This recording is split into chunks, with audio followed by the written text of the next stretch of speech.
Alert services are a way to get notifications whenever your selected keywords or URLs are mentioned on websites or social media. Some other names for this are social listening, social monitoring, news alerts, or change detection and notification services. Some commonly used alert services are BuzzSumo, Google Alerts, Google Scholar, and Mention.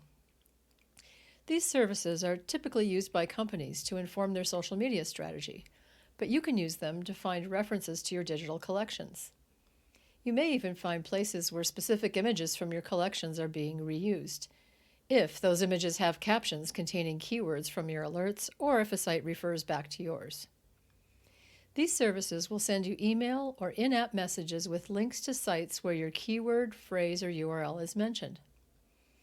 Alert services are a useful way to find out about discussion and sharing of your digital objects outside of traditional scholarly publications, so they can be considered a type of altmetrics.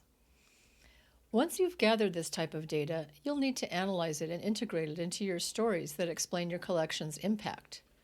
You can try to count how many times your objects were mentioned over a particular time frame, but this may not be comprehensive. Instead, it's better to use this as qualitative data. You can explain how people are engaging with your collections with examples from this data. As you gather this information, be sure to follow best practices for ethical assessment found on our website. To learn more about the strengths and weaknesses of alert services, see the next section of this tutorial. You'll also find some useful articles to help you see how practitioners are using these services. Good luck with setting up your alerts.